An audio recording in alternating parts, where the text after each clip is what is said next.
দেখো প্রতি মিনিটে একটি ইঞ্জিন 1500 কিগ্রা জল, তাহলে জলের ভর দিয়ে দেওয়া সেম। এটা কিন্তু জলের ভর, কেউ আবার ভাইবে না আমাদের ভর। 1500 কিগ্রা, কোনো মানুষের এতগুলা ভর হওয়া সম্ভব না। তারপরে দেখো উচ্চতা দিয়ে দেওয়া আছে 20 মিটার, এইচ সমান সমান 20 মিটার। তারপরে দেখো প্রতি মিনিটে মানে এখানে মিনিট বলে দেওয়া নাই, সেই জন্য সময় হলো টি, 1 মিনিট। 1 মিনিট মানেই 60 সেকেন্ড, 60 সেকেন্ড মানেই 1 মিনিট, যেটা খুশি ভাইবে নিলেই হলো।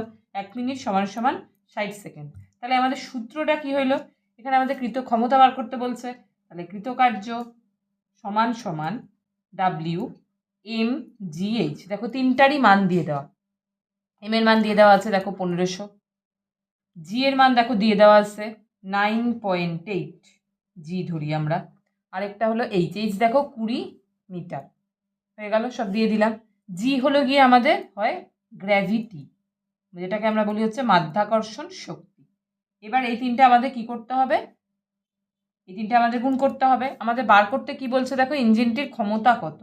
তাহলে ক্ষমতা সমান সমান, ক্ষমতাকে আমরা কি বলি পি, পি মানেই পাওয়ার, কে কত বেশি শক্তিশালী, সমান সমান ডাব্লিউ বাই টি। তাহলে আমাদের ডাব্লিউ মানে কি ওয়ার্ক কি যে টোটালটা 1500 গুণ 9.8 গুণ 20 ডিভাইডেড বাই কত আছে টি, টি মানেই কত 60 সেকেন্ড, 60 হয়ে গেল। এইবার কাটাকাটি করলে কি হয়ে যাবে, আমাদের অ্যান্সার চলে আসবে। ঠিক আছে, অ্যান্সারটা কত 4900 ওয়াট হয়ে গেল, প্রথমটা শেষ।